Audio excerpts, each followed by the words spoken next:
Bismillahirrahmanirrahim. Assalamualaikum warahmatullahi wabarakatuh. Pada pertemuan kali ini kita akan membahas tentang istilah-istilah dalam ilmu arud dan qawafi. Bila istilah-istilah ini tidak dipahami, maka nanti akan mendapatkan kesulitan setelah mengkaji ilmu arud dan qawafi.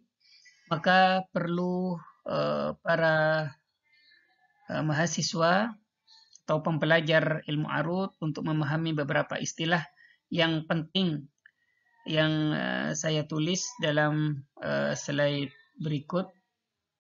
Istilah arud itu atau dalam ilmu arud itu sangat banyak sekali, dan insyaallah saya akan bahas satu persatu dari al-juz' al-awwal, al-juz' al-thani, al-juz' al-thalith insyaallah. Tapi pada pertemuan kali ini insyaallah saya akan membahas istilah terkait dengan al-abyad atau bait-bait di dalam puisi atau di dalam qasidah atau di dalam syair, dan beberapa bagian yang terkait dengan bait tersebut. Sebelum memahami istilah-istilah dalam ilmu arud, maka sangat penting pembelajar ilmu arud ini untuk memahami syair, nasr, dan nazam. Dalam karya sastra dibagi menjadi dua. Yang pertama puisi atau syair, yang kedua adalah prosa atau orang menyebutkan juga dalam bahasa Arab yaitu nasr. Ada yang menambahkan menjadi tiga, yaitu masrahiyah atau drama.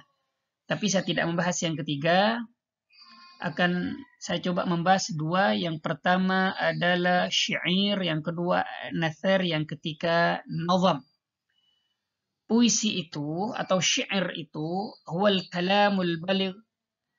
Kalau ini Ibnu Khaldun, sedangkan beberapa ulama yang lain yang lebih ringkas adalah kalamun muqaffa, kalamun mawzunun muqaffa.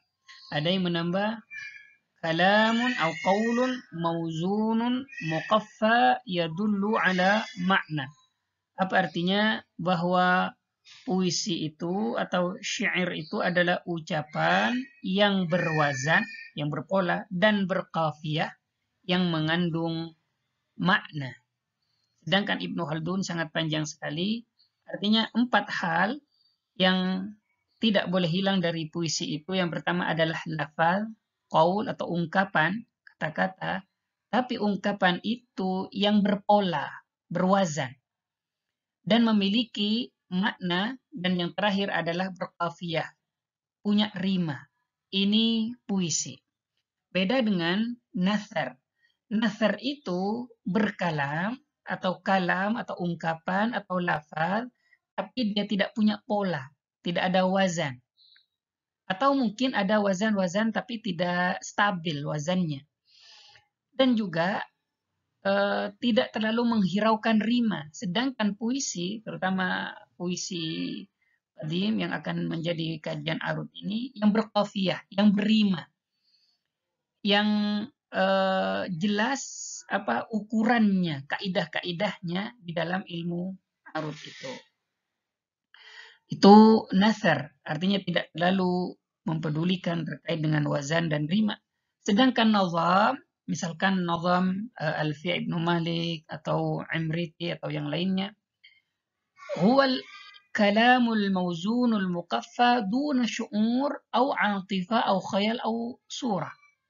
Maka nazam itu sama polanya dengan puisi, ada pola, ada qafiyah, tetapi tidak ada daya hayal. Ini bedanya dengan puisi. Kalau syair ada bedanya adalah khayal, imajinasi, mungkin juga atifah. Sedangkan kalau nazam, ini beberapa pendapat ulama, itu tidak ada atifah, tidak ada khayal, tidak ada syu'ur atau bahkan surah. Setelah memahami apa itu syair, apa itu nasr, apa itu nazam, maka syair itu sebenarnya memiliki keistimewaan yang tidak dimiliki oleh nasr misalkan. Maka ungkapan perasaannya amik, dalam, kemudian juga ada irama yang khas yang nanti mengacu pada wazan-wazan itu, dan ada keserasian makna. Dan ini yang puisi yang taf'ilat.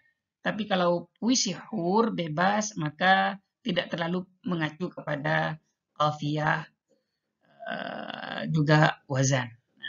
Intinya tidak mengaku pada qafiyah, tidak mengacu pada qafiyah. Sedangkan al-bait asy-syi'ri arudi yang akan kita bahas, bait-bait puisi, kalau puisi tadi atau syair tadi itu adalah ungkapan, maka tidak mungkin ada sesuatu yang diungkap kalau tidak ada kalamnya, tidak ada abiyatnya. Maka dalam puisi ada, atau dalam syair ada bait. Bait itu apa? Huwa majmu'atu kalimat sahihat terkib, yaitu ungkapan atau kumpulan kalimat-kalimat yang tarkibnya benar. Dan di situ ada mauzun hasba ilmul qawaid wal arud, yang ada pola-pola yang sesuai dengan kaidah ilmu arud.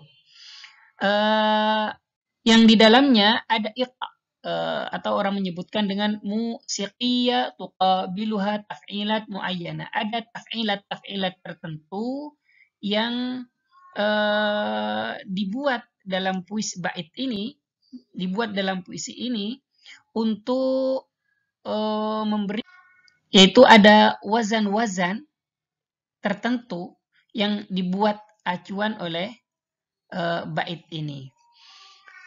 Kemudian summiyal bait bihadzal ism tashbihan lahu bil baitil ma'ruf wa huwa baitus syair. Kalau kita pahami mungkin ya, bait itu kan rumah. Betul, ini rumah dari kata-kata yang sudah ada, yadhummul kalam kama yadhummul bait ahluhu. Seperti rumah yang keluarga berkumpul di dalamnya, ini tempat berkumpul. Tapi bait dalam puisi adalah tempat berkumpulnya kata-kata atau ungkapan sastra yang kata-katanya tersusun rapi, benar, untuk mengikuti not-not yang tersedia dalam taf'ilat dan diakhiri dengan qafiyah. Itu bait. Bait itu ada namanya. Maka di sini kita sebut dengan alqab al-abiyat, penamaan bait atau lakab-lakab dari bait itu, yang kita akan kaji dari al-adat. Kalau dari aspek min haitsul adat, aspek jumlah bait itu berapa? Ini adat. Berapa satu bait, 2 bait, 3 bait, dan yang lain-lain. Ada min haitsul ajza, dari bagian-bagian dari bait itu. Ini akan kita bahas. Dan juga dari bagian itu memiliki nama, tasmiyatu ajza'il bait. Penamaan dari bagian tadi itu masih ada nama-namanya. Nanti kita bahas. Kemudian ada tasmiyah syatril bait. Dan dari setiap bait itu memiliki syatr. Maka apa dari nama syatr tersebut akan kita bahas nanti. Yang kelima ada ajza al-abiyat, yang itu dibagi 2. Pertama haitsu taghyir, yang kedua haitsu adamu at-taghayyur. Nah, maka ada 5 poin yang harus dipahami oleh pembelajar ilmu al-arud terkait dengan bait tersebut. Maka kita bisa lihat slide berikutnya. Saya mulai dari aspek penamaan 2 syatr atau syatr pada bait tersebut.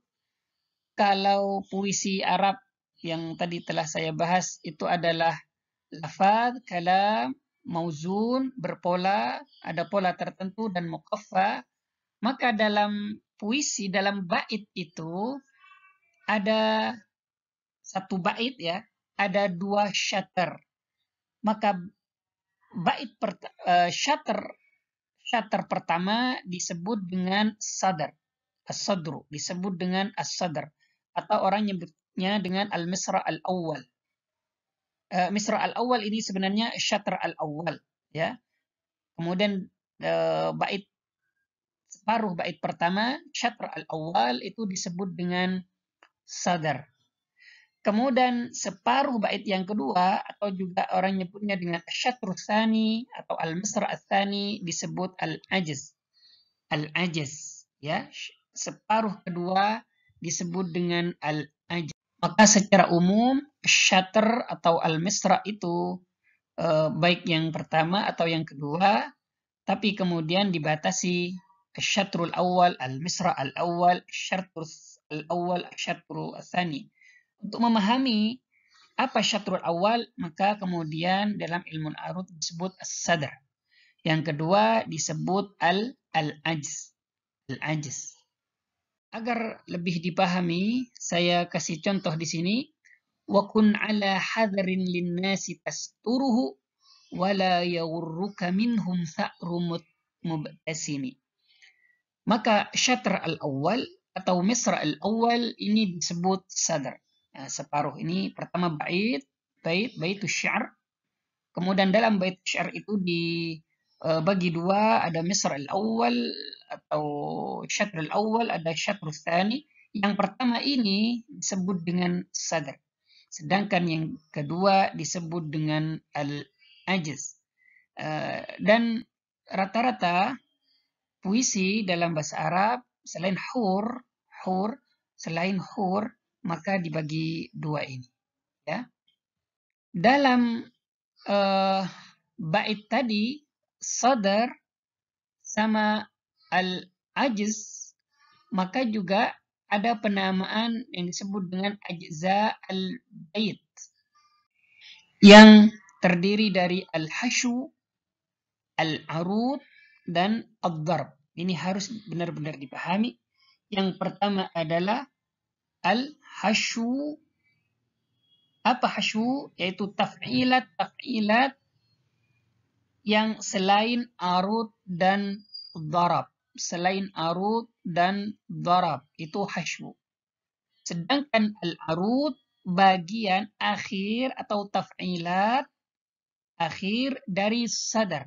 Ingat sadr tadi separuh awal. Disebut arud. Itu al-arud bagian akhir taf'ilat, ya. Dari sadr disebut arud. Sedangkan ad-darab bagian akhir atau taf'ilat akhir dari ajz dinamakan dengan darab. Kalau tadi memahami sadr dengan ajz, syatrul awal, syatrul tsani, maka ini akan paham. Karena di sadr awal, di syatrul awal disebut sadr, kemudian di syatrul tsani yang disebut al-ajz, itu ada bagian-bagian lagi. Apa bagian itu? Itu ada al-hasyu, ada al-arud, ada al-darab. Mari kita perhatikan contoh berikut. Mari kita lihat puisi berikut sama dengan yang tadi contohnya. Di mana sadr, di mana al-ajz, di mana al-hasyu. Yang pertama, wa kun ala hadrin linnasi tasturuhu, ini syatrul awal atau misra al-awwal, itu disebut sadr. Dan di dalam sadr ini taf'ilat awal atau taf'ilat terakhir dari sadr disebut dengan al-arud. Ini disebut dengan al-arud. Sedangkan pada al-ajz, pada syatrul tsani atau misra ats-tsani, pada taf'ilat akhir dari al-ajz disebut dengan darab.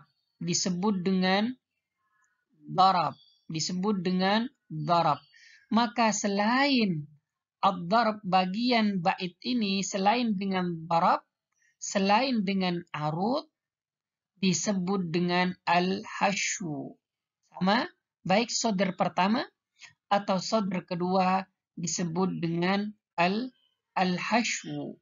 Kita sudah memahami beberapa istilah, 6 istilah. Ada darab, ada hasyu, ada al-arud, ada al-ajiz, ada sadr, ada syatr, ada misra. Maka ini juga jangan dilupakan. Ketika ini dilupakan, maka untuk bagian-bagian berikutnya akan bingung. Tapi kalau ini diingat, insya Allah ilmu al-arud menjadi lebih mudah. Tadi kita sudah bahas unsur-unsur bait, bagian-bagian juz, ada sadr, ajaz, misra, arud, daraf, dan hasyu. Maka kali ini ada istilah nama-nama pada bait itu, yaitu jumlah bait syair, jumlahnya. Bait itu ada yang 1, ada yang 2, ada yang 3, ada yang 100, 200 misalkan. Kalau ini istilah ya dalam ilmu arud dan ilmu qasidah atau puisi. Yatim yang pertama, yatim huwa baitus sya'ril wahid alladhi yunazzimuhu asy-sya'ir mufradan wahida. Yaitu apa? Satu bait puisi yang disusun oleh sang penyair, hanya satu bait puisi saja. Itu satu disebut al-yatim. Yatim itu mungkin anak yatim, ya, tidak punya bapak, tidak punya ibu. Yang kedua adalah an-nutfah. Ada apa? Disebut dengan an-nutfah. Nutfah itu terdiri dari al-baitan, 2 bait puisi. Kalau tadi 1 bait puisi, ini terdiri dari 2 bait puisi. Hil baitan yunazzimuhuma asy-syair. 2 bait puisi yang dirajut oleh penyair. Kemudian yang ketiga ada al-qit'ah. Al-qit'ah apa? Yaitu hiya ma zada ala itsnaini ila sittatin min abyatis syair. Lebih dari 2. Kalau 1 yatim, kalau 2 nutfah, kalau 3 disebut qit'ah. Maka potongan ya mungkin. Kalau bahasa lugatannya adalah potongan. Yaitu lebih dari 2 berarti 3 sampai 6. 3 sampai 6. Kalau lebih dari itu maka disebut dengan qasidah, al-qasidah. Maka kita sering dengar qasidatul lugha al-arabiyah. Orang menerjemah juga puisi Arab. Apa qasidah itu? Hiya majmu'atun minal abyat asy-sya'riyah tatakawwan min 7 abyat fa'aktsar. Yaitu kumpulan bait-bait puisi yang terdiri dari 7 bait dan seterusnya. 7, 8, 9, 10, 11, 12, 13, 14, atau baca tulisan saya membahas ini di Google, cari Halimi Zuhdi mungkin jumlah bait syair. Tadi itu sebenarnya tidak terlalu sulit. Contohnya ya kalau 1 puisi disebut yatim, kalau 2 tapi bukan hanya 2, bisa saja itu karena ada yang memotong. Tapi kalau al-wahidu memang cuma itu satu-satunya, maka itu disebut yatim. Tapi ada 1 judul panjang tapi ada orang yang ngambil, itu bisa saja tidak disebut yatim karena memang kumpulan dari 1 judul puisi atau 1 tema yang kemudian terdiri dari beberapa ayat. Maka kalau 2 tadi disebut apa? Nutfah. Ya. Kalau yang pertama bisa juga disebut mufrad atau yatim, yang ketiga qit'ah, yang keempat qasidah. Ini contoh dari yang abiyat Khalid al-Syu'ara zaman jamil, hanya nanti bisa cari contoh-contoh yang tidak kalah pentingnya. Maka kita harus mengenal bagian-bagian dari bait itu, dan ini sangat penting untuk dipahami karena ada kaitannya nanti dengan taf'ilat meskipun yang tadi juga sama, tapi ini terkait dengan bagian-bagian bait bait syair, bait puisi yang akan kita kaji selanjutnya. Yang pertama ada yang disebut dengan bait tam. Ini aspek ya, disebut dengan kompleks dan tidaknya bait-bait itu, sempurna dan tidaknya itu kan satu bait misalkan terdiri dari taf'ilat. Kalau lengkap taf'ilatnya maka kemudian disebut ini. Artinya dari kalam itu, dari lafaz itu kalau ada 8 misalkan, maka tapi tergantung baharnya itu disebut tam. Kalau dikurangi disebut ini, kalau dikurangi lagi disebut ini. Maka jumlah dari puisi-puisi Arab itu tidak sama. Meskipun satu bahar, ada yang tidak sama bagian-bagian dari puisi itu. Maka kita lihat coba apa yang disebut tam. Tam itu huwa kullu baitin istaufa jami'u taf'ilatihi kama hiya fi dairatihi wa in asabaha zihaf au illah, yaitu bait yang sempurna atau komplit bagian-bagiannya. Nanti saya kasih contoh di belakang. Yang kedua disebut majzu. Majzu itu apa? Majzu itu bait yang dibuang dua taf'ilah, baik taf'ilah arud dan dharab. Dan selanjutnya sisa taf'ilat yang terakhir dari sadar menjadi arud.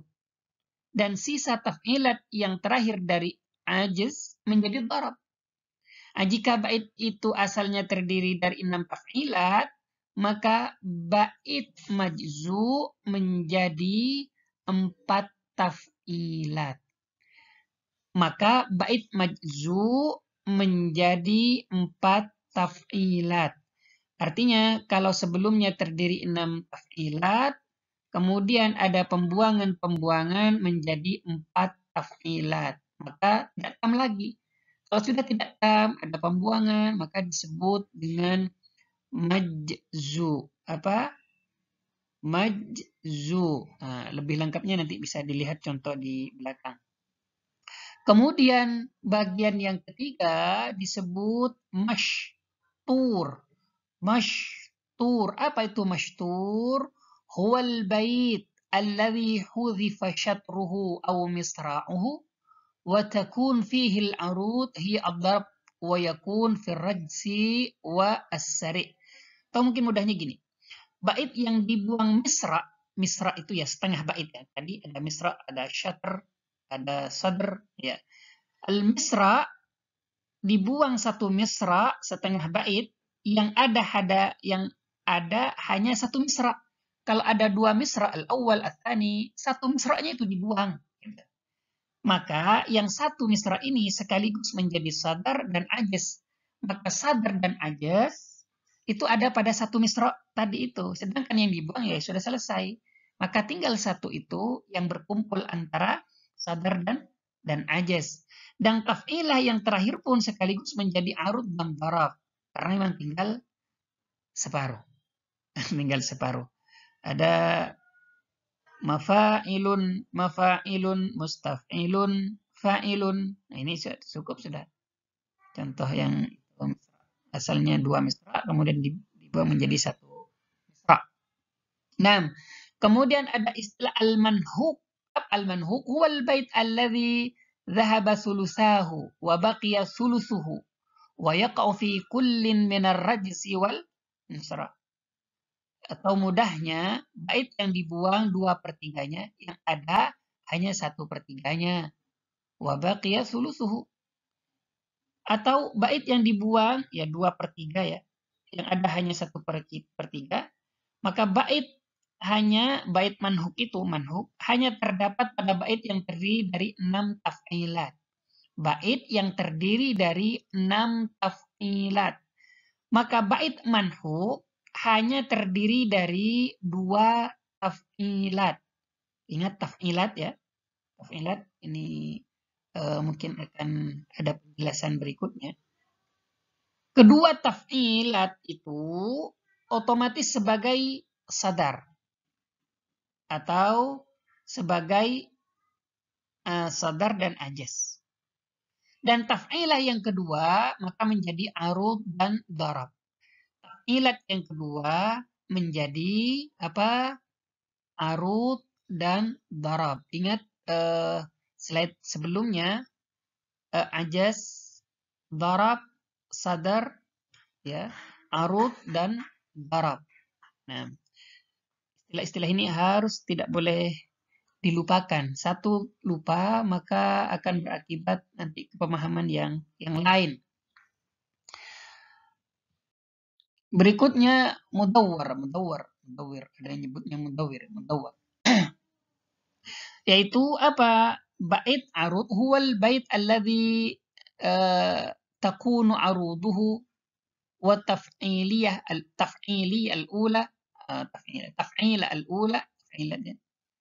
مشتركة في كلمة واحدة والبعض يسميه المداخل أو مدمج أو المتصل. Bait arud yang taf'ilah pertama sama-sama pada satu kata. Mungkin contohnya dalam kitab yang dikarang oleh Dr. Said itu wa idza humu dzakarul isa ata aktsarul hasanat. Sepotong katanya masuk pada syatra awal dan sepotong lagi atau bait berikutnya lagi masuk pada syatr atsani. Ini disebut dengan mudawwir, yaitu bait yang kedua syatrnya sama-sama pada satu kata, sepotong katanya masuk pada syatr awal dan sepotong lagi masuk pada syatr tsani, artinya tidak lengkap, masuk ke berikutnya. Seperti al-isa, ata, atau katabtu menjadi kata, kemudian separuh begini bah, itu kata bah, itu disebut dengan mudawwir. Nah, kemudian ada istilah musmit atau mursal. Huwal bait min asy-sya'r alladhi ikhtalafat aruduhu an darbihi fil qafiyah. Bait yang berbeda rawi arud dengan rawi darabnya. Tapi ini nanti akan kita bahas pada bab qafiyah lebih lengkapnya. Nah, kemudian berikutnya ada mukhalla. Ingat, mukhalla. Dan selanjutnya ada musarra. Al-musarra beda dengan al-misra. Jadi al-misra al-awwal, al-misra al-tsani. Kalau al-musarra bait ya, huwa alladhi ulhiqat aruduhu bidarbihi fi ziyadatin aw nuqsan wala yaltazim. Nah, ini panjang penjelasannya dalam kitab Sa'id bin Qais. Bait arud dan darabnya sama tanpa ada perubahan.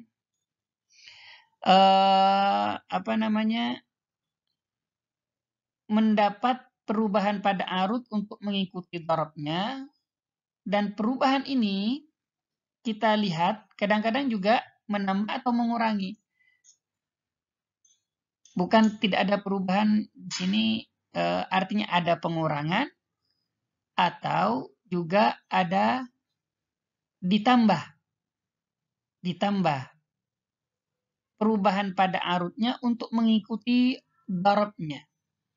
Kalau dalam kitab Al-Qafiyah beberapa contoh, Al-Kafi misalkan, kifa nabki min dzikra habibin wa irfan wa rubmin khalat ayatuhu mundu azmani atat hujajun ba'di 'alaiha fa asbahat ka khattin zuburin fi masahifi ruhbani.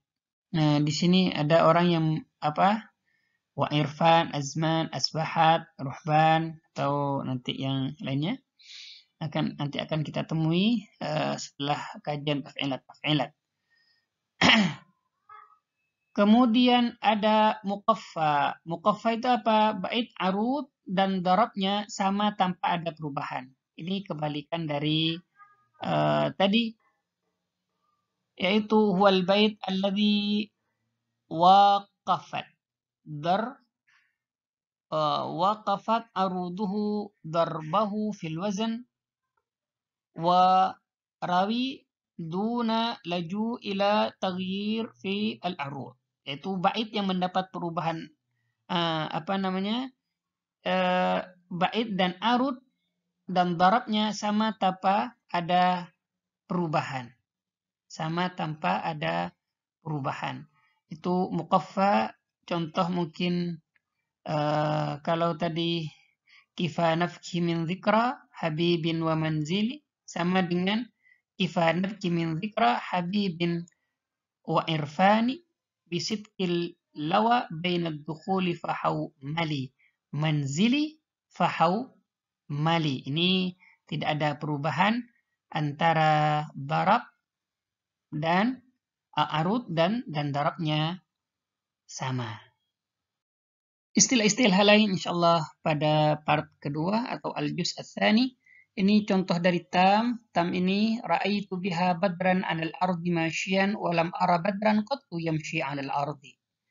Apa ini lengkap sekali dari taf'ilatnya, sangat lengkap dan tidak ada yang dikurangi. Beda dengan majzu, kalau majzu sudah ada yang dikurangi taf'ilatnya sehingga anabnu al-jad fil amali wa qasdi al-fawzu fi al-mali. Nanti untuk tahu dan tidaknya pengurangan-pengurangan ini dari Bahar al-Wafir al-Majzu ya, disebut majzu. Nanti kita bahas ketika bab taf'ilat. Insyaallah nanti kita singgung ini. Kemudian masyhur tahiyyatun kal wardi fil ikmam. Ini hanya satu misra atau satu syatar, sadar atau darab, syatar atau al-ajaz, dan ini yang dalam ini bahar rajaz ya. Artinya dalam masytur ini darabnya maka misra sekaligus menjadi sadar dan ajaz, dan taf'ilat yang terakhir pun sekaligus juga menjadi arud atau darab. Itu sementara, dan contoh-contoh yang lain insyaallah menyusul pada al-juz ats-tsani atau pada part ats-tsani. Wallahu a'lam bishawab. Naltaqi ba'd insyaallah. Assalamualaikum warahmatullahi wabarakatuh. Ma'an najah.